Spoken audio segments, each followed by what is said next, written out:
ਜੀ ਦੋਸਤੋ ਅਸਲਾਮ ਵਾਲੇਕਮ ਜੀ। ਉਮੀਦ ਕਰਨੇ ਆ ਕਿ ਸਭ ਦੋਸਤ ਖੈਰ ਖਰੀਅਤ ਨਾਲ ਹੋਣਗੇ।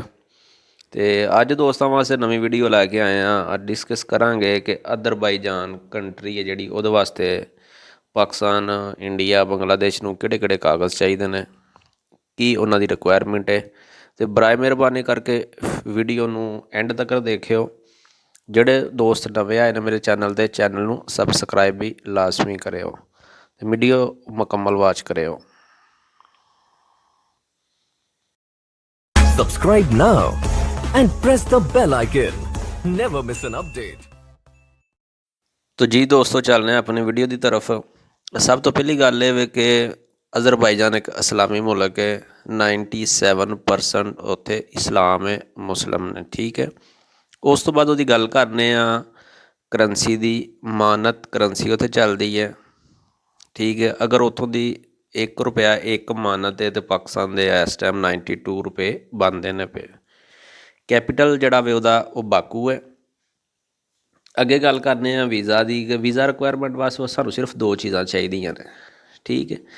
एक तुहाडा पासपोर्ट चाहिए स्कैन होया, दूसरी तुहाडी पिक्चर चाहिए है स्कैन हुई। बिल्कुल तुसी अपनी स्क्रीन के उत्ते देखते हो पे किहड़े डॉकूमेंट चाहिए ने, ठीक है। ई वीज़ा वे 3 वर्किंग डेज़ दे विच 3 वर्किंग डेज़ दे विच तुहानूं वीज़ा इशू कर देंदी है अंबैसी उन्हां दी जिहड़ी गवर्नमेंट है। उस तो बाद उहदी $20 फीस है, ठीक है। टोटल $20 फीस है। ई वीज़ा तुहानूं इशू हो जाता है, इलैक्ट्रॉनिक वीज़ा, ई वीज़ा उहनूं कहा जाता है, ठीक है। उस तो बाद वो तुहाडा वैलिड होएगा 90 डेज़, यानी कि 3 महीने वैलिड होएगा। जिस टाइम तुसी उन्हां दे अज़रबाईजान दे एयरपोर्ट ते जाके उतरदे हो, अराइव हुंदे हो, उत्थे तुहानूं 1 महीने की एंट्री मिलेगी, ठीक है।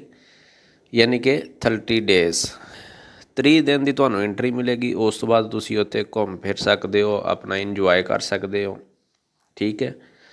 तुसी अपनी स्क्रीन ते बिल्कुल देखते हो भी बहुत ही खूबसूरत कंट्री है, बहुत ही खूबसूरत मुल्क है, ठीक है। और नॉर्मल मैक्सीमम उत्थे बंदा काम करके कंस्ट्रक्शन लाइन दे विच, बिल्डिंग लाइन दे विच, फैक्ट्री लाइन दे विच ते बंदा तकरीबन 2-2.25 लाख रुपया महीने का कमा लैंदा वे, ठीक है। तो जिहड़े दोस्त अज़रबाईजान जाना चाहते हैं वो साडी इस वीडियो नूं वाच करन और आप ही खुद वीज़ा अप्लाई करन। किसी एजेंट या किसी एजेंसी के थ्रू वीज़ा अप्लाई करन दी ज़रूरत कोई नहीं।